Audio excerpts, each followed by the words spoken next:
All right, sexies, carrying on with the madness. We're going to be looking at the Aeolian mode, the 6th degree of a major scale. So we need to choose the parent scale. Shocker, we're going to keep using G major. I know, this is insane. But of course, we've talked about this before. As far as the Aeolian mode is concerned, you can take that and instantly move it to the 3rd degree. And all of the same rules and everything else that I'm going to talk about right now that go with the 6th degree go very well in most cases, not all, but in most cases, with the 3rd degree too. And yes, you can get even more saucy and move it down here to the 7th degree, but you have to use that with a lot more caution. But the same principles apply. Okay, so that's a huge one right there. You can play it at E, you can play it at B, and you can do it at F sharp. And I'm not going to go into all the theory, but everything we're going to do here at the 6th degree is directly relatable to the 3rd degree, and again at the 7th degree. Don't ask. So we need to figure out what is the 6th degree. What's that? I got my trusty octus theory there. So I know it's E, jumping up here to the 12th fret, of course. The first thing I want to do is basically establish a triad. That's every other note in the scale. So I've got this E. I'm going to jump up here to the root. That's technically the 8th, right? So I'm going 6, 8, and then I'm jumping up 2 more. This kind of thing. Okay, now listen, that doesn't make a lot of sense because people are going to get instantly lost. So no. You got to kind of think of it as like, you know, 1, 3, 5 for a major, 1 flat 3, 5 for a minor, and 1 flat 3, flat 5 for diminished.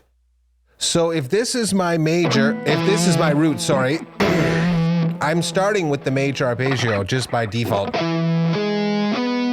That is E major, okay? When I play this note, and this major 3rd next, and then a minor 3rd here, that's a major arpeggio, okay? 1, 3, 5, that's the major, and I'm like, I need to convert this major arpeggio into a minor arpeggio. So I need to lower this 3rd degree by a half step. These give me the notes of the E minor triad. Now you can do every other note in the scale and stuff like that, but most people aren't good enough at that stuff. It's easier to do this quick conversion in your mind. And trust me, eventually, by just doing it, not only do you understand the theory, but you'll also just apply the basic stuff and just cut right to the chase. So it cuts out the middleman. It's a bit more work, I get it. It's better for you, believe me, okay? Take control of your own learning process. Quit avoiding stuff that you don't really want to do. Don't really want to do, I should say, but you know you should be doing it. There, I just had the dad pep talk. Okay, next. Once I figure out this scale, I need to be able to play, right? Well, of course, I've got this E-type bar chord there. I've got this one here, which is going to be based on the A-type chord, right? There's the A major type, E major in this case, right? Based off this. And then I'm converting it to the minor. I'm going to do it again here. Without the root here. Normally that would be here, right? But I'm just... And this is a cool one because you can now just instantly drop your finger down this half step to get this suspended minor. That's the original.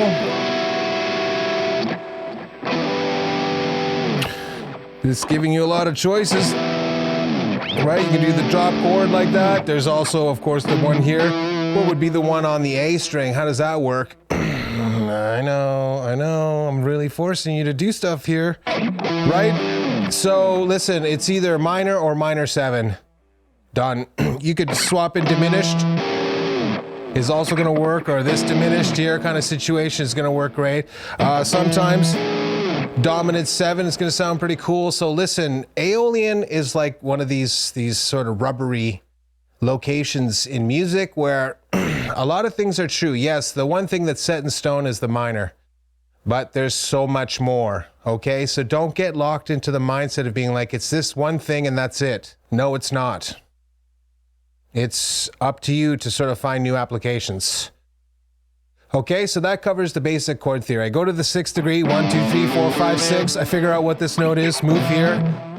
I choose every other note in the scale. I start with a major triad. And I know the 6th degree has to be minor according to triad theory. So I'm going to drop that down. the 1/2 step there to get the minor triad, and then I'm just gonna play the obvious ones. And that's what these are. Okay, those 3 positions are gonna be very important later on for you to be like anchoring to do other things. So you don't always have to play this chord as the E minor or this one here. You know, you might can sneak in this. And whoever you're working with will be like, damn kid, you're all right. Okay, that's how it works. So once I get that established, obviously the next big one is going to be the pentatonic scale. Now let's get into this. I'm about to savage you. Obviously there's the there's the tried and true, right? This minor pentatonic.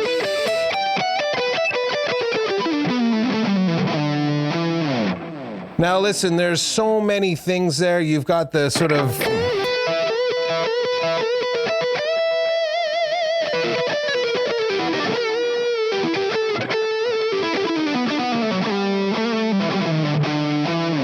you got the more sort of traditional blues stuff, which I highly recommend you learn. You may not do the Chuck Berry thing. You may not even do this more Hendrixy. But having the level of control to be able to make that sound, if you will, at will, on the guitar is very important. Think of them as colors, palettes, tools. Oh, look, the bridge looks good in my painting, but it would look a hell of a lot better if I started shading in these areas to give it more of a 3-dimensional look on a 2D space. That's what I'm talking about. Most people, when they improvise, it's like a finger painting. They're not really maximizing their sort of utility. So it's because they don't have a wide enough palette of interests. They're like afraid of information such as the melodic minor or the harmonic minor and stuff, or how to factor it in. And they're just like, if once you understand the little key, it's not nearly that exciting kind of thing. Like, let's factor in this flat and third from the melodic minor, right? What people are calling the blues scale, right?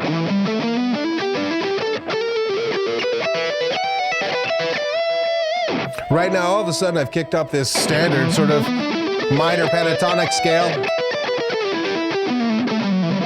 into something a lot more interesting. And again, if you were thinking about the last lesson, we can now start factoring in these 3 notes per string systems. In this case, when we start on the 6th fret, we're using Aeolian, right? And basically Mixolydian. So I'm going to get this configuration on the low 3 strings, and then I'm going to get this configuration to this configuration on the high 2.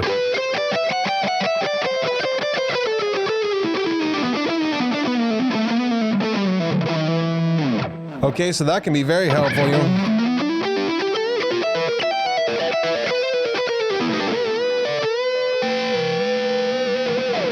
Right, so that's how you can kind of make your licks a little bit more interesting without actually sort of breaking the bank, by just adding in 1 note.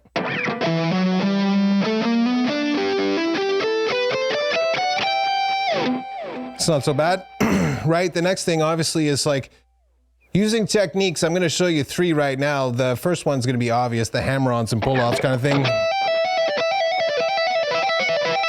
The tried and true sort of 80 things.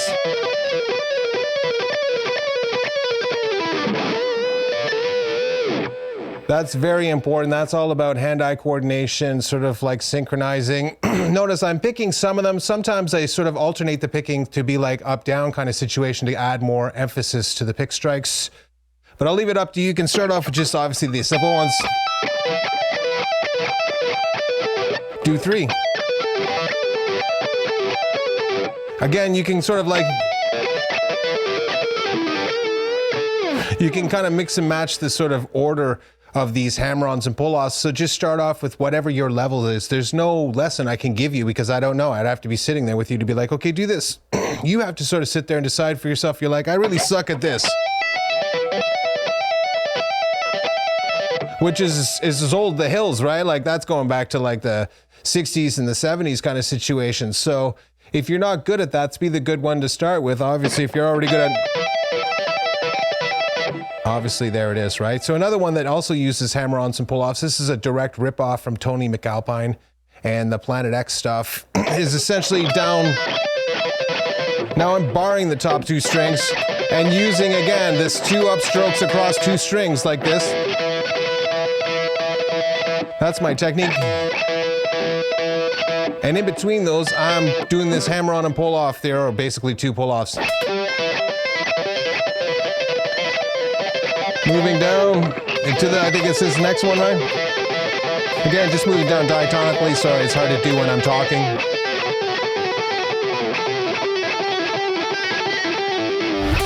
Lacharite in here, right? Aeolian, Dorian, Phrygian here. I gotta move up to Aeolian here. Okay, so that's a great idea. You can do it a lot slower. Just do.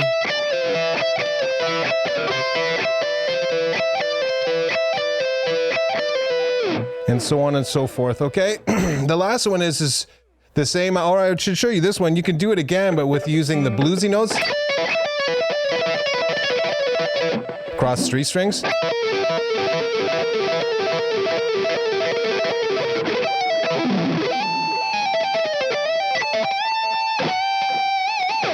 Tell me that's not badass, right? Like just 3 downs.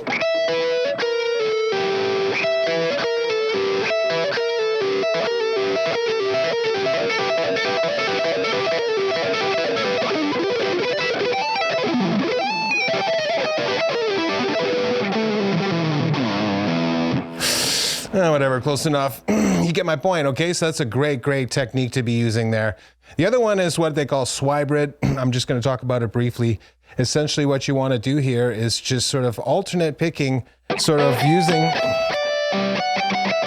and then you're going to use a pluck of your finger.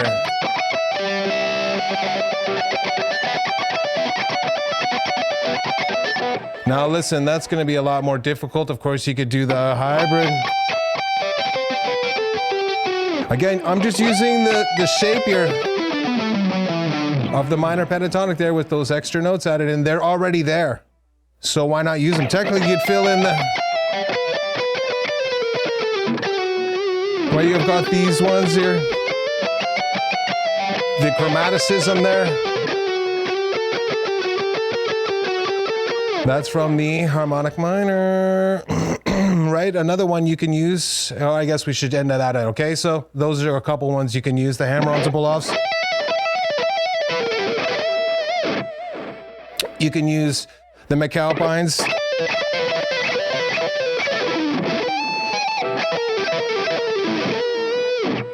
Or you can use sort of like the swibrid. This is a little off the time. I'm not very good at it yet. Okay, so that's another good one to sort of mess around with, but you got to start slow with that, and we'll do more of a in-depth lesson. I have done one before, but we'll do another one later on with a couple of these techniques, updating them. Okay, so instead of adding in the flat and third, we could add in the sharp 5 here. That's more of a Dimebag Darrell thing. Oh, excuse me, of course. Now's the time, right?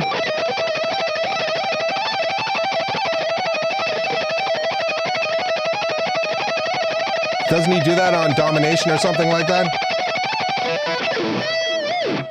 Right, so obviously there I'm just hitting 12 or 11, 12, and 15. And then you can do combinations of the 2 pentatonics together.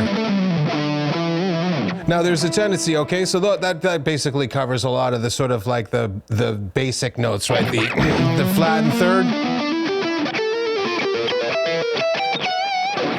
Then you have the modal notes being tacked in there, and some chromaticism with the flat and third. And then the final apotheosis is obviously adding in this sharp 5, right?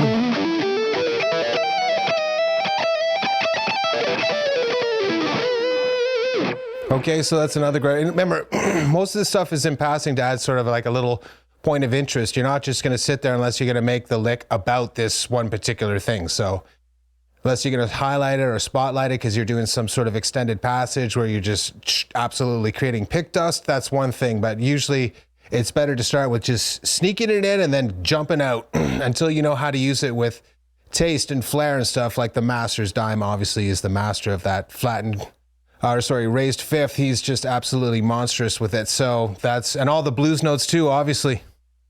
That little bit there I showed you is like 75% of his playing style.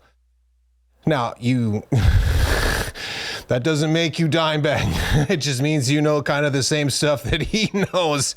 Will you ascend to his level or not is up to you, okay? So keep that in mind. The last thing I want to talk about is this idea of, like, a lot of people just sort of hear alternate pick this. Maybe sort of like the hammer-on pull-off ideas. That one's tricky. Okay, and then there's the sweeps off there. So that's another one, but there's another one too where you can do like the 3-in-1 technique. So I'm gonna just ascend with.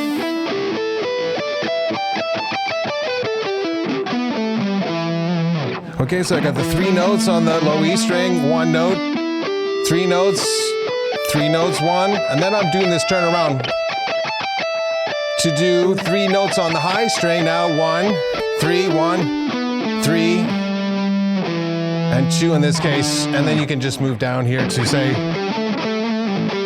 Mixolydian, boys.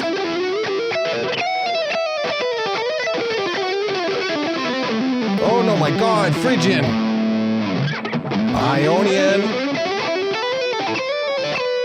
Dorian,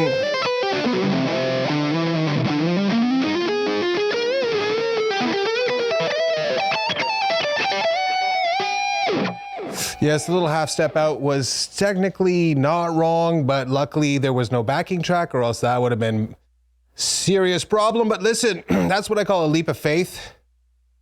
You don't look, you just try to slide to the right note. You ever seen the movie Maverick?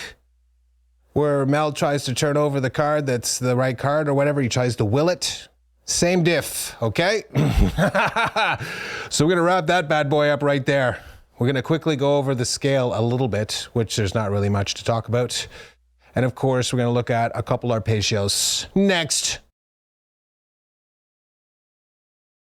All right, let's just blister through this stuff. Obviously, if it's up to you to whether you want to use the classical method or not, of course, I would recommend it. You're just going to start with the 2 notes of this 3 notes per string system of the Aeolian mode here. You're just going to start with the first 2 notes, and then you're going to immediately jump into 3 notes per string, Mixolydian, and then end technically with the top 2 notes of this minor pentatonic. Okay, so you end up with. That's how I like to think about that one. Then, of course, the classic 3 notes per string.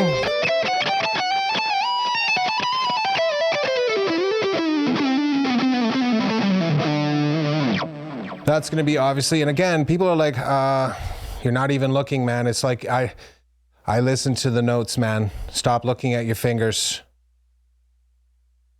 That's hurting you. It's all in the ears, okay? You want to do that? It's all in the ears. And practice and working on these things sequentially in order. So you build up each section. You're like, I really like Aeolian, so I'm going to work a lot on that. And that offers a lot of tools, man. Obviously, you can be incredibly dangerous as a soloist just in Aeolian. So never forget that. And don't forget you have superimposition. I didn't talk about it, but over top of this,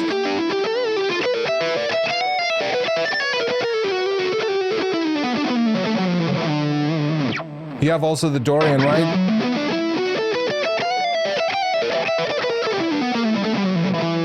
Okay, so that's very important. So after I get the 3 notes per string stuff done, of course, that's just, you're doing 2 of these guys, 3 of those, and 1 of those.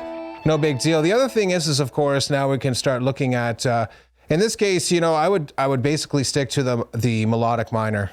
This is melodic minor territory. You can do the harmonic minor, but it sounds so much better over, say, like the 5th degree or the 1st degree, a scale that's more major in nature, in my opinion, only, of course, mess with it as you will.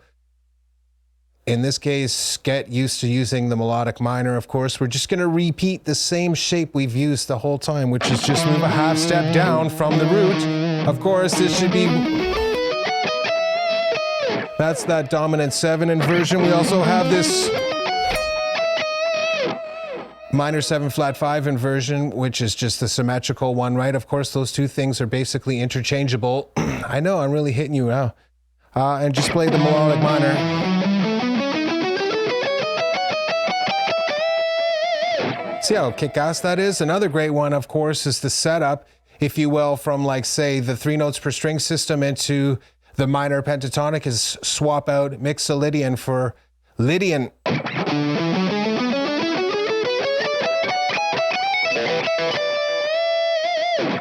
Now listen, it's a little harder to hear with no music going on, but that is an absolutely fantastic sort of like subversion of the expectation of the listener. It's great.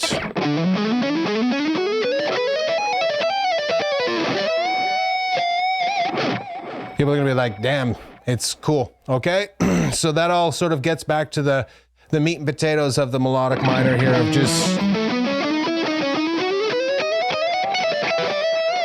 And then you can start factoring some of your minor pentatonic stuff back into 3 notes per string, back into minor pentatonic, 3 octaves theory. Whoops, sorry.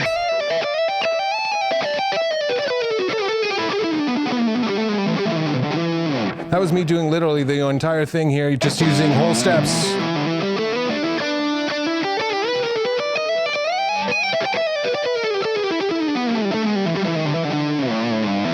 Okay, so you can see that if you practice these things intelligently, you can get very, very dangerous. Okay, so that should be a couple scale ideas, just your standard. Why not swap in Dorian there, actually, is also a good choice. Again, the flexible nature of Aeolian is going to make it very useful for you to just insert. Now listen, Phrygian's going to be a little bit more tricky, but it's up to you, right? So essentially you've got the melodic minor.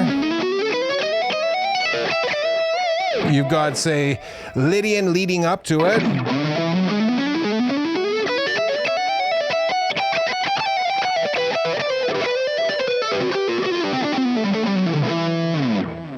It sounds a little weird, but you'll get the idea when you play to a backing track for sure. And then finally, of course, just mixing and matching within the pentatonic itself. You know, that's going to be a great one. Maybe start off with like an alternate picking idea.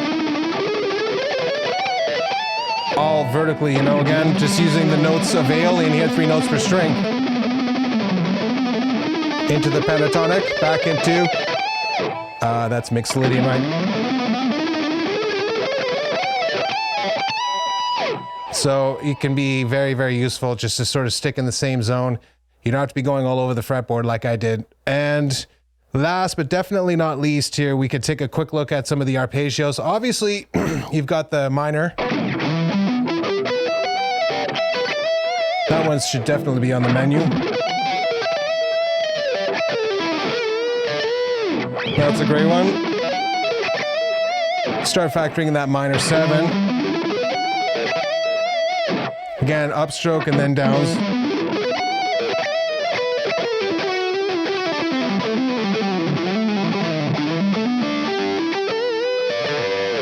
Right, the next one's obviously going to be the full minor 7 here.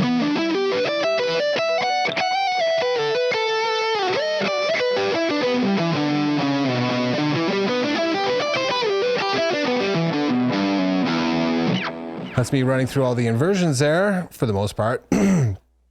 So that's a great way of sort of looking at it. My favorites have always been the sort of minor 7 flat 5. That's this guy.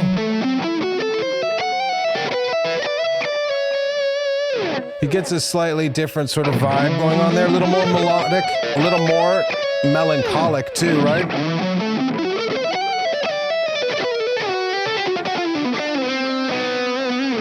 Also gives you a jumping off point to do other things. You can set it up.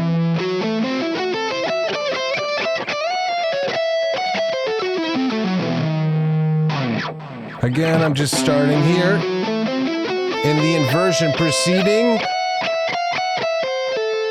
This is a great little idea. Adding in that extra note from the 3 notes per string system here, that's Mixolydian. All right, so again, little chromaticism there. Adding in the 3 notes per string, finishing off the arpeggio, diving down a half step into this dominant 7. Ending in the pentatonic.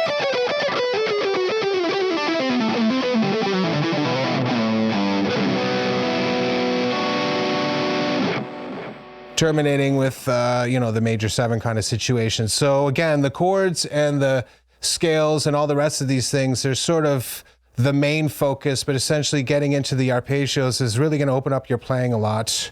And using some of those basic rules, again, this idea of just moving down a half step instead of using this diminish, coming down in the symmetrical shape can, again, add a whole new dimension. Of course, you could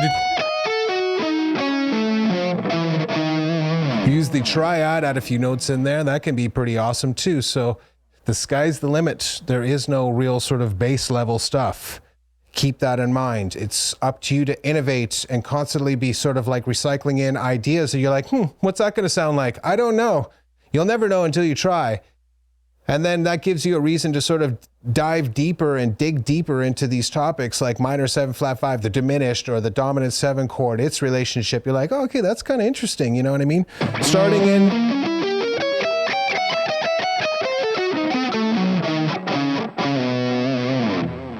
Again, that was diminished over top of the Aeolian mode here at the 6th degree.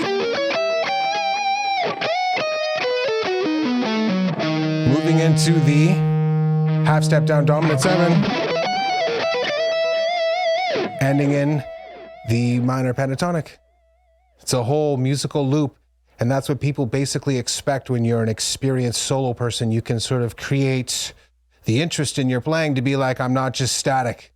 And I don't have to rely on just flashy tricks. I know I'm doing a lot more stuff here, but it's just because I'm really rushing through it. I don't have the time to sit down and show you the more intricate stuff. And because people won't watch it either. They're like, I don't care, just play. I get it, I respect that. All right, there it is. If you have questions, which of course there is, and maybe we'll do a second part on this. It's up to you to explain some of these ideas a little bit more in depth. But if I don't get any comments, I'll just assume you assimilated the knowledge, Borgites. Thanks for hanging out. Smash the like button, subscribe. You know the drill. See you in the next one.